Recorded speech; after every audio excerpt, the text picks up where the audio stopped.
Détente sur l'axe Bamako-Abidjan. Une importante délégation mixte ivaro-togolaise sous la conduite du ministre d'État, la Défense de la Côte d'Ivoire, M. Tiene Ibrahima Ouattara, est arrivée ce jeudi 22 décembre 2022 dans la capitale malienne. Émissaire du président Alassane Ouattara, la délégation a d'abord rencontré deux de leurs homologues maliens. Il s'agit du ministre des Affaires étrangères Abdoulaye Diop et du ministre d'État Abdoulaye Maïga. Médiateur dans cette crise, le président du Togo s'est fait représenter par son ministre des Affaires étrangères Robert Dossey. Une première séance bilatérale de travail fructueuse a permis aux deux délégations de passer en revue la coopération.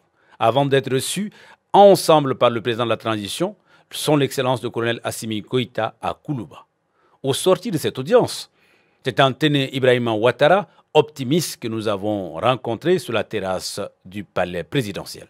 Nous venons d'avoir une audience avec le président de la transition, une audience pour parler encore de la fraternité entre le peuple malien et le peuple ivoirien.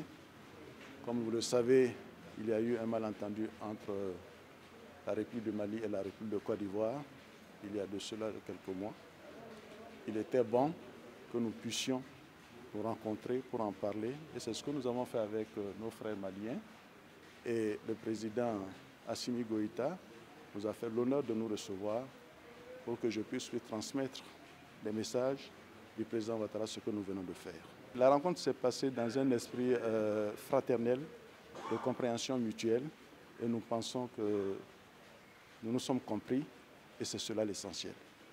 Nous voulons encore remercier le président Faure à travers son ministre des Affaires étrangères, M. Robert Dossey, qui depuis de longs mois n'a cessé d'essayer de rapprocher les deux parties, la partie malienne et la partie ivoirienne, pour que nous puissions trouver une solution au malentendu qui s'est posé entre nos deux pays.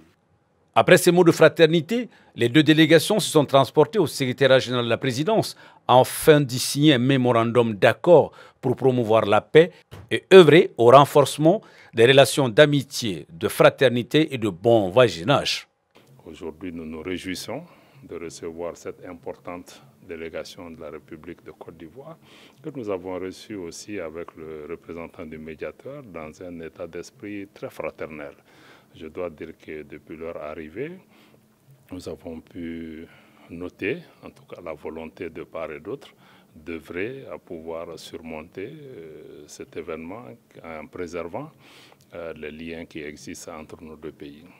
Tout à l'heure, comme vous venez de le constater, nos discussions ont pu permettre d'aboutir à la signature d'un mémorandum d'accord constitue aussi la dédicace des présidents Ouattara, des présidents Goïta, pour que nous puissions mettre toujours l'intérêt de nos pays, l'intérêt de nos populations et l'intérêt de la région au-dessus de toute autre considération. Donc c'est dans ce cadre-là que cet engagement a été signé. Nous espérons que ceci nous permettra d'aller dans le respect des procédures judiciaires en cours, d'aller rapidement vers un dénouement heureux de cette question.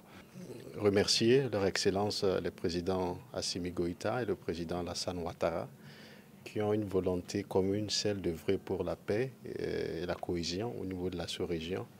Et je voudrais aussi vous renouveler l'encouragement du président Faure Gnassingbé qui pense que pour notre région, il faut que tous les pays puissent travailler en paix et en sécurité. Donc nous sommes heureux en tant que médiation et représentant du président de la République togolaise, le président Faure Gnassingbé, d'être témoin et co-signataire de l'engagement que les deux parties, la partie malienne et la partie ivoirienne, a pris ce soir ici à Bamako.